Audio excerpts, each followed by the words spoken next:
আনুষ্ঠানিকভাবে পর্দা ওঠার আগেই একটি বিশ্ব রেকর্ডের স্বাদ পেল প্যারিস অলিম্পিক। আর্চারির নারী রিকার ব্যাককের র্যাঙ্কিং রাউন্ডে দুই স্বদেশীর রেকর্ড একসঙ্গে ভেঙে এই কীর্তি গড়েছেন দক্ষিণ কোরিয়ার লিম সি হিয়ন। প্যারিসে চলতি অলিম্পিকের আনুষ্ঠানিক উদ্বোধন হবে আজ, তবে ফুটবল ও রাগবি শুরু হয়ে গেছে বুধবার, আর বৃহস্পতিবার শুরু হয়েছে আর্চারি পর্ব। প্রথম দিনেই নারী রিকার ব্যাককের র্যাঙ্কিং রাউন্ডে 694 স্কোর করে বিশ্ব রেকর্ড গড়েছেন দক্ষিণ কোরিয়ার লিম সি হিয়ন।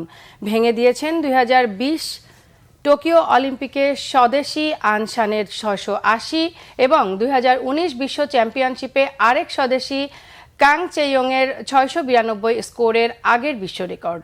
এই ইভেন্টের দলগত বিভাগেও রেকর্ড হয়েছে দক্ষিণ কোরিয়ায়। 2046 স্কোর তুলে নিজেদের অলিম্পিক রেকর্ড গড়েছে তারা। রিকার্ভ মিশ্র দ্বৈতেও নিজেদের অলিম্পিক রেকর্ড ভেঙেছে দক্ষিণ কোরিয়া। নারী রিকার্ভ ব্যাককের র্যাঙ্কিং রাউন্ডে 694 স্কোর করে প্রথম হওয়া লিম সি হিয়নের সঙ্গে জুটি বাঁধেন পুরুষ রিকার্ভ ব্যাককের এই ইভেন্টে 686 স্কোর করে শীর্ষস্থান পাওয়া কিম উ জিন জুটি। টোকিও অলিম্পিকে 1368 স্কোর গড়া আগের রেকর্ড টপকে যান তারা 1380 স্কোর নিয়ে।